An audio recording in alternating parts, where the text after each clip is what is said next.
அண்மைச் செய்தி, பல ஆண்டுகளை கடந்தும் முல்லை பெரியாறு அணை உறுதியானதாக உள்ளதாக உச்சநீதிமன்ற நீதிபதிகள் தெரிவித்துள்ளனர். முல்லை பெரியாறு அணை உறுதியாக இருப்பதாக உச்சநீதிமன்ற நீதிபதிகள் தெரிவித்துள்ளனர். இதனை நாம் அண்மைச் செய்தியாக பார்த்து வருகிறோம். முல்லை பெரியாறு அணை எப்போது வேண்டுமானாலும் இடியலாம் என்பது காமிக்ஸ் கதை போல உள்ளது என்றும் நீதிபதிகள் தெரிவித்துள்ளனர். முல்லை பெரியாறு அணை உறுதியாக உள்ளதாக உச்சநீதிமன்ற நீதிபதிகள் தெரிவித்துள்ளனர். முல்லை பெரியாறு அணை எப்போது வேண்டுமானாலும் இடியலாம் என்பது காமிக்ஸ் கதை போல உள்ளது என்றும் நீதிபதிகள் தெரிவித்துள்ளனர்.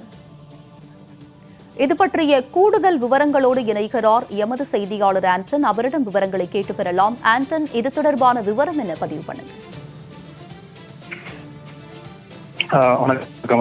அதாவது முல்லை பெரியாறு அணை உடைந்து விடுமோ என்ற அந்த கேரள தரப்பினருடைய அச்சத்தை போக்கும் வகையில் உச்ச நீதிமன்றம் நீதிபதிகள் இன்றைய தினம் பதில் அளித்திருக்கின்றார்கள். பெரியாறு அணை மிகவும் பாதுகாப்பானதாக இருப்பதாக அனைத்து ரீதியாகவும் கட்டுமான ரீதியாகவும் அனைத்து ரீதியாகவும் பாதுகாப்பாக இருப்பதாக ஏற்கனவே தெரிவித்ததன் அடிப்படையில் ஆய்வுகள் தெரிவித்ததன் அடிப்படையில் உச்ச நீதிமன்றம் 2014ஆம் ஆண்டு தீர்ப்பு வழங்கியது. முல்லை பெரியாறு அணையின் இந்த நீர்மட்டத்தை 142 அடியாக உயர்த்திக் கொள்ளலாம் என்று ஒரு வரலாற்று முக்கியத்துவம் வாய்ந்த தீர்ப்பினை 2014ஆம் ஆண்டு உச்ச நீதிமன்றம் வழங்கியது. அதற்கு பிறகு முல்லை பெரியாறு அணை பாதுகாப்பாக இல்லை என்று கேரள தரப்பினர் தொடர்ந்து கூறி வருகின்றார்கள்.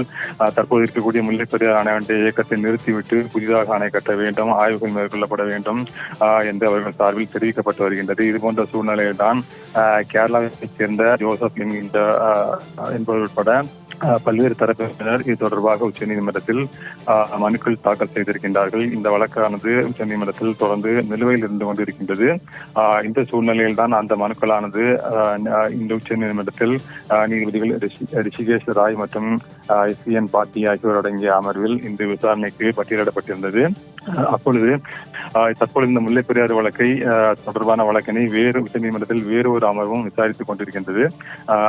அது இன்றைய தினம் நீதிபதிகள் தான் தெரிவிக்கப்பட்டது. அதன் அடிப்படையில் அந்த வழக்கோடு சேர்த்து இவற்றையும் இணைத்து விசாரிக்க வேண்டும் என்று வழக்கறிஞர் சார்பில் இன்று தெரிவிக்கப்பட்டது. அப்பொழுது நீதிபதிகள் அந்த வழக்கோடு சேர்த்து இந்த வழக்கும் இணைத்து விசாரிக்கப்படும் என்று தெரிவித்தார்கள். அந்த சமயத்தில் தான் கேரள தரப்பு ஜோசப் வழக்கறிஞர் நீதிபதிகளிடம் அந்த வழக்கானது 2027ஆம் ஆண்டுக்கு ஒத்திவைப்பதாக நீதிபதிகள் தெரிவித்திருக்கின்றார்கள்.